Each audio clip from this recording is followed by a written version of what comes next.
So, we'll talk a lot today about the grid. The grid. Someone said, are you ever going to talk about the vortex again? No, we just like the grid now. The vortex is the holding pattern where all that you've asked for is. The grid is your vibrational stance, and when you strike it right with who you are, when you strike that vibrational stance with the core of who you are, and therefore everything that you've put into your vortex, then everything that is in your vortex that is wanted flows in. Your grid fills in with what you call manifestations. The grid fills in. The grid fills in. It fills in with an emotion first. It fills in with thought. It fills in with impulses. Then it begins to fill in with dialogue from others. It fills in, it fleshes out into what you call manifestation. So there are a couple of things that we want to establish at the beginning of this discussion about the grid. First, it is powerful, it's who you really are, it is emanating, it's not hard to find, look for it. And second, don't try to fill it in yourself in any way other than establishing a vibrational pattern within you that allows all of the pieces, all the exquisite, specific, deliberate pieces that you put into your vortex to flow into your experience. And those who are watching you who don't really understand this, they'll be amazed at what they see, because they will notice that you're always stable, you're feeling good, and that everything you want flows to you. They'll say, who are you? Who are you? How is it that you just establish an idea and it just flows to you as if to say, here, beloved one, is this what you had in mind? They'll say, that's just freaky. And you'll say, felt a little odd at first to get everything I want as fast as I want it. But after a while, I started to get used to it. I started to realize that that's sort of why I'm here. I'm here to decide what I want, to achieve vibrational alignment with it, and then to witness the grid filling in, witness the manifestational evidence of my focused point of attraction. Really good. So, you have some things you want to talk about? All right, then, we enjoyed visiting with you. It's nice to know that as this gathering unfolds, that everything that's on your mind will be addressed. It is our promise to you. Now think about someone like that who has been living and flowing into the vortex, sending the rocket, sending the rocket, sending the rocket, surrounding themselves with others who have stimulating ideas. So sending off the rocket, sending off the rocket, sending off the rocket, sending off the rockets. Attending forums, talking with people in the know, having stimulating conversations, all satisfying and stimulating, but in the process giving birth to rocket, rocket, rocket, rocket, rocket.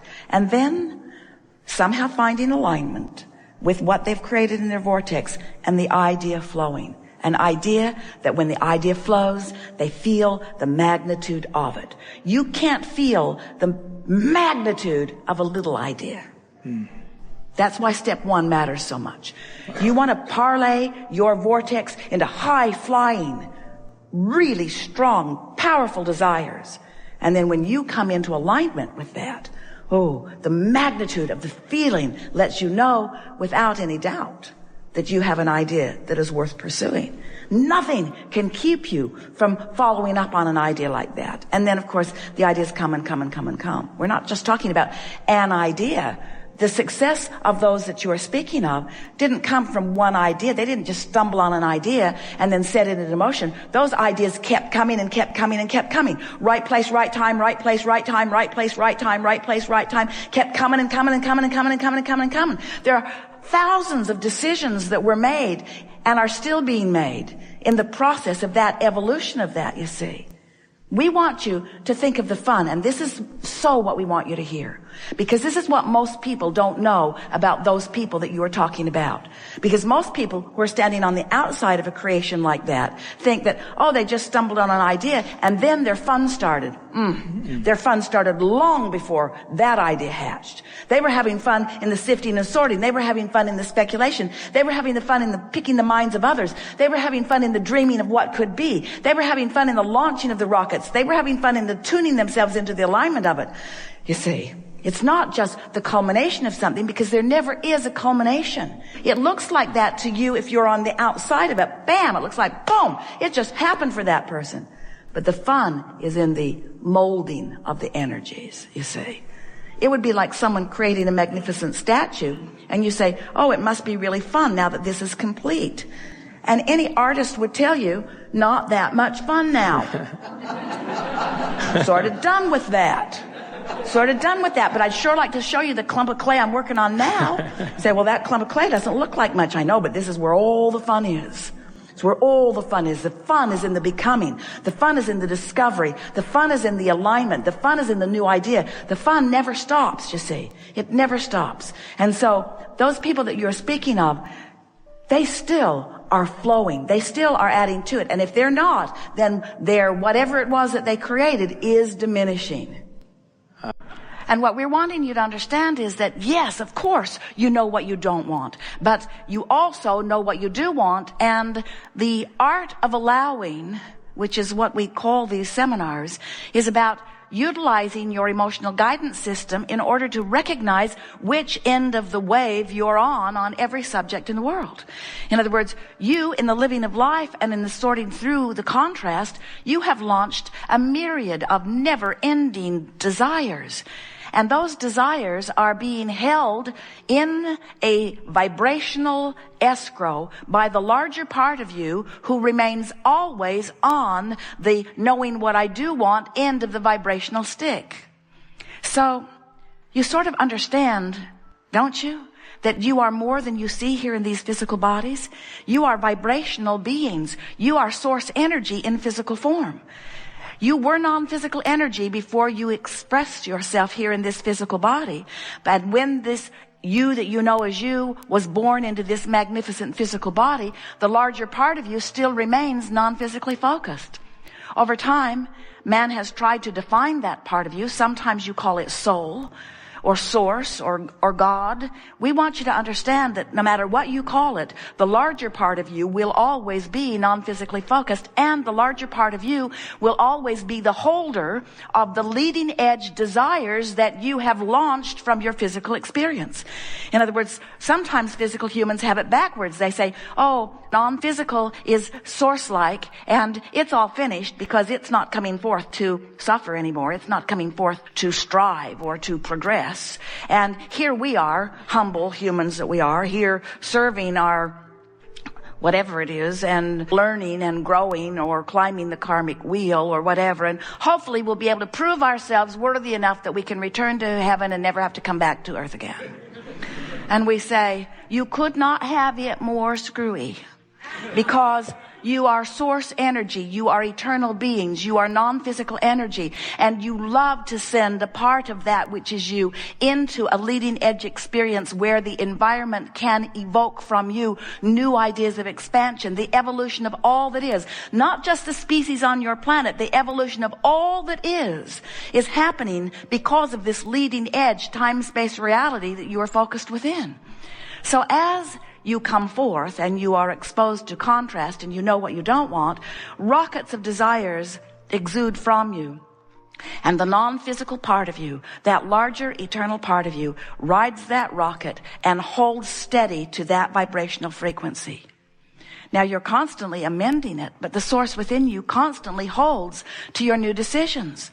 And every negative emotion that you ever feel, every single one, you or anyone you know, is because you have in your physicality expanded vibrationally to a new place. The larger part of you is holding to that new vibrational latitude, but negative emotion within you means you're not keeping up. You expanded, but your thoughts are still focused upon the contrasting environment that caused the expansion.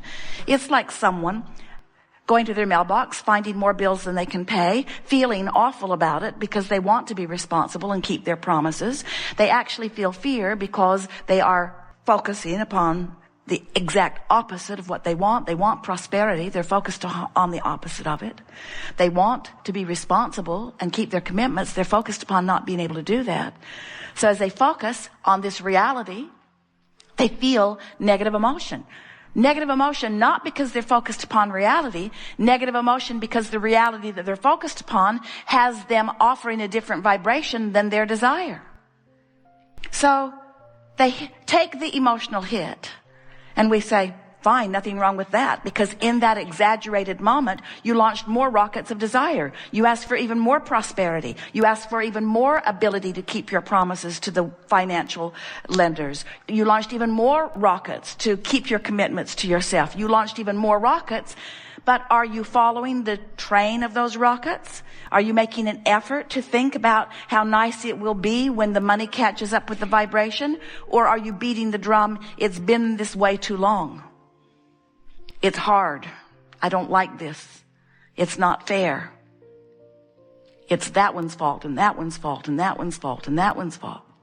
And we say, you have an option in every moment to lean in the direction of who you really are or lean in opposition to who you really are. And every time you lean in opposition to who you really are, you feel worse.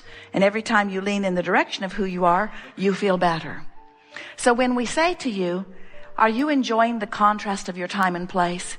If you are over here, if you have practiced yourself into vibrational alignment, if in the moment we ask the question, you're tuned in, tapped in, turned on, in perfect vibrational alignment with who you are, when we say, are you enjoying the contrast of your time and place? You say, yes, indeed. Because the contrast of my time and place has caused me to expand way over here with all kinds of wonderful things. And now I've learned to tune myself predominantly into vibrational alignment with those things. I'm living a spectacular life in terms of manifestation. But even more important, I feel great because there's no separation between me and me. But if we ask the question, are you enjoying the contrast of your time and place? And you're standing way over here, launching rockets like crazy, but not lining up with them. I know what I don't want. I know what I don't want. I know what I don't want. I know what I don't want. Abraham, you've got to be crazy. Are you kidding? Why would I enjoy this contrast? This contrast sucks. Why would I enjoy being over here in a body that doesn't feel good or in an experience that doesn't feel good? Why would you ask such a question? And we say, we ask the question because we know the benefit of your contrast and your asking. And we know also that the most exhilarating moments of your life experience are those moments between having launched a rocket and not being up to speed with it, but turning and going. That's where exhilaration is. That's where enthusiasm is. That's where passion is. We want you to leave this gathering remembering the power of this cooperative gathering of components. And we want you to have one thing on your mind and only one thing on your mind, and that is, am I in this moment, in this red hot moment of this emotion that I'm feeling, am I a cooperative component to my vortex? And if that will be the dominant question that you ask, then you will have an easy answer, because your emotions will let you know if you're a cooperative component or if you're still a holdout. And if you should discover in a moment of not positive emotion, but in a moment of negative emotion, that you are not a cooperative component, now you know exactly what to do. Just reach for thoughts that feel a little better. Reach for thoughts of relief. Tell the story in any which way, kind of way that you can tell it. Give yourself the benefit of the doubt. Look for reasons to praise. Look for reasons to appreciate. But find some way right now to get yourself in the vortex. And be like we were together with these people who sat here in the hot seat today. Don't give up on it just because the thought doesn't come immediately. Stay with the concept that you're going to get in the vortex. I'm going to get in the vortex. I'm going to get in the vortex. I'm going to get in the vortex. I'm going to get in the vortex because that's who I am. I'm going to get in the vortex because that's where I belong. I'm going to get in my vortex because that's where all the good stuff is, but I'm going to get into the vortex because that's the vibrational resonance that is truly who I am. And as you play this game just for a little while, people who are watching you, whether they're in or out of their own vortex, people who are watching you will notice the deftness with which you create your own reality. They will say to you, I just barely heard you commenting about that, and here I see you totally involved in it. It seems that you no sooner have to speak it than the universe or something cooperates and presents to you the path for the creation of it.